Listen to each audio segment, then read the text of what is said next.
for 80% of Americans, you will need some sort of second stream of income. That way you can afford your lifestyle. Now, for the majority of people, this is bad news. Oh my God, I have to go out and find more work. But if you have that minority mindset, this can be a great opportunity for you to really just pad on your income and do something that you love that can provide you with a whole lot more freedom in the future if you know what you're doing. Back in the day, you had households with just one working person. You had the man that went to work, and then you had the woman that stayed at home who did not work. Now, that was just how society functioned at the time. That was how the economy worked. But if we look at this just from a financial perspective, that one income allowed people and families to be able to afford life and groceries and vacations and buy a home.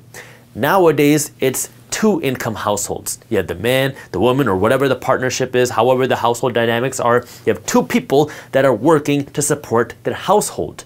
Now, even with these two people, people are still struggling financially. You would think that now people are making double the money, so it'd be much easier for people to go out and build wealth and become successful financially, but that's not the case. People are broker than ever now because we're seeing the cost of living around us go up very fast thanks to inflation.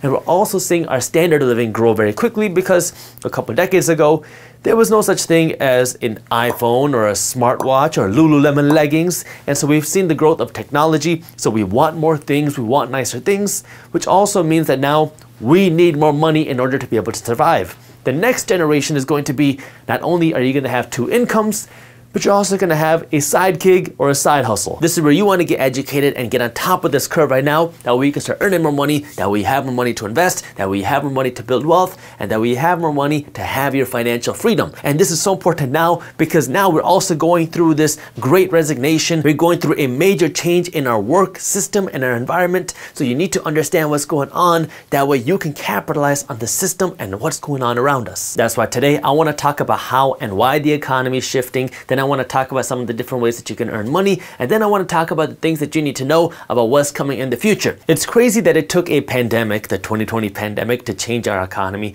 and we still haven't seen the full effects of how our economy and the job market is going to change yet because we're going through something called the Great Resignation right now. When the pandemic hit, you had a few things happen. You had some people who were now able to work from home and they were making the same amount of money as before or more money because now these companies started making more money, they started giving bigger bonuses to their employees, and they might have gotten stimulus checks on top of that. And then you had some people that were not able to work from home. They had to continue working their jobs, even if it was a minimum wage job, and they didn't really get any sort of hazard pay from their company, but they did get some stimulus checks from the government, but still, they were still making money just from their jobs, but they had to go to work every single day, and they also had the potential risk of getting sick. And then you had the people that didn't have to work from home because now their companies just shut down. And so now they were getting unemployment checks and they were getting stimulus checks. And in some instances, these people that were sitting at home playing video games all day were making more money than the people that were going to work every single day to get paid. This started to frustrate a lot of people because people go to work to get paid. Now, obviously, you should enjoy what you do. You should love what you do. But if you don't do what you do to get paid, then you should just ask your boss not to pay you. So people were getting frustrated because now they're either working or not working, and the imbalance in the economic system wasn't making sense to a lot of people. So people started to rethink what is important to them, how should they get paid, and what do they want to do. Then as more and more people were able to work from home, they started to realize that, hey, I'm more productive when I'm working from home, and I can do more things that I like, and I can go to the gym when I want, and I can get my car taken care of when I want, and I can spend more time with my kids when I want.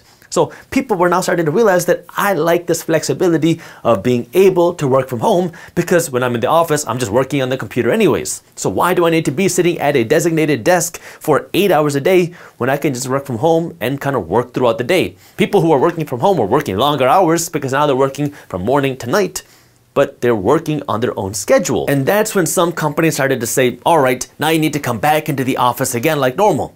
Now, some people started to get irritated. They said, why do I need to go back into the office again when I was working just fine from home?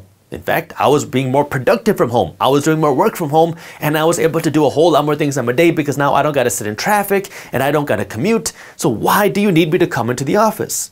And this created the next shift in the economy, which was the Great Resignation. We were already facing a massive labor shortage across the country, where you have tons of companies that are looking for work, they're looking for employees, but you have a lot of people that are not working. And then you started to see the biggest voluntary exodus of people who were leaving their jobs voluntarily. They weren't leaving their jobs because they weren't getting paid well. They were leaving their jobs because they didn't like the way they were treated at their jobs. They didn't like their lifestyle, because now for the first time, people started to look at their jobs not just as a paycheck, but as something to complement their lifestyle and their lives. Because now when people are looking for a job, they're not just looking for how much money am I going to get paid.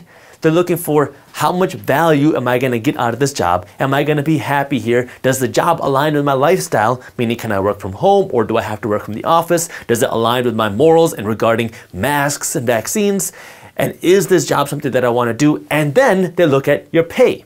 So people are looking at jobs very differently now than they did before. And so people are starting to quit because they're realizing that the job that they have doesn't fit their values. Now, on an economic level, this is creating a whole bunch of issues in the economy, because companies are struggling to find work, they're struggling to find labor, they're struggling to grow, they're having to pay more money to employees, which is good for employees, bad for the company, because now they're not making as big of profits. And so it's creating a very weird shift in the economy, and we are going to see some of these old dinosaur type companies die because they're not willing to get with the times. But it's great for employees, it's great for people, because now for the first time, you have the upper hand.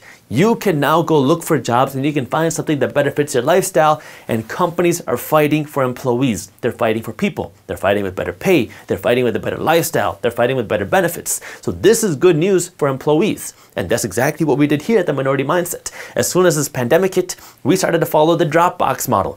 Dropbox was one of the first tech companies to create something called the virtual first model, which means that, hey, you don't have a designated desk anymore. You can come into the office when you want, or you can work from home, you can work from the beach. All you have to do is make sure that you're getting the work done. Don't miss the meetings, don't miss the deadlines. So on the employment level, we are seeing a major shift through this Great Resignation, where you have a lot of people voluntarily leaving their jobs, and this is creating a big gap in the employment marketplace.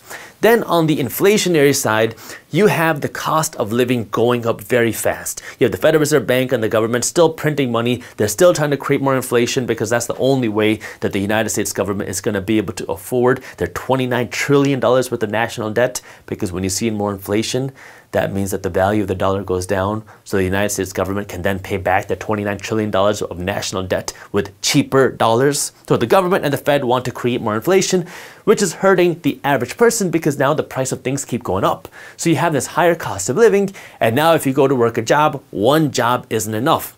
Two jobs aren't enough. What people need now is they need their jobs, and then they need some sort of additional supplemental income in order to be able to survive in this economy. Luckily, we live in this technology age where it is more accessible than ever to get some sort of side hustle or side gig where you can work some additional hours whenever you want and earn some extra cash. You can drive for Uber, or you can drive for Lyft, or you can deliver food through Grubhub or Uber Eats. Or you can deliver groceries through Amazon Fresh or Instacart. Or if you want to be a little bit more involved, you can create your own side hustle. It's kind of like creating your own small business, but now you can be a freelancer and you can help other businesses earn more money. You can help other businesses with their business, and you can do this from your own home on your own schedule by being a freelancer. So if you go to a site like Fiverr or Upwork, what you can do is you can post your skills. Let's say you're good at writing, or you're good at graphic design, or you're good at video editing, or you have a cool voice and you can be a voiceover artist, or you're really good with accounting and you can help businesses manage their money better, manage their cash flow better. You can post these skills on these websites. Then, as a business needs more work, instead of hiring an employee, they can hire a freelancer like you. They can go onto these websites and say that we are looking for somebody to help us with our writing. And now if you post your skills and a business posts their advertisement to find some sort of writer, well, now you two can meet. You can apply for the business a job, or the business can find you, and now you can provide your writing services for the business, and the business will pay you for your writing service. The business is not going to tell you where to work. They're not going to tell you what hours you need to work. I mean, they might, depending on what the job is. But in general, they're not going to tell you that you have to be on the computer from 9 a.m. to 5 p.m. In some occasions, you will see that, but in most occasions, you will not.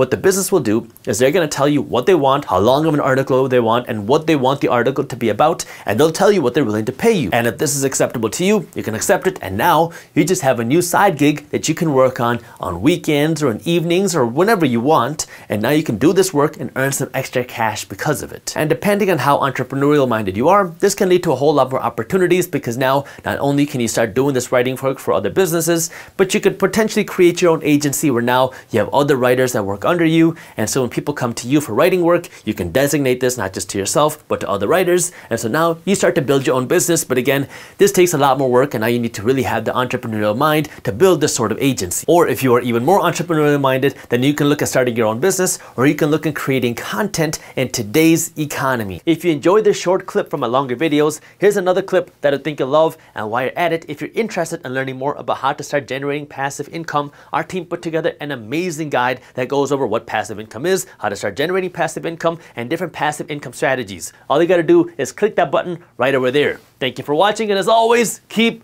hustling.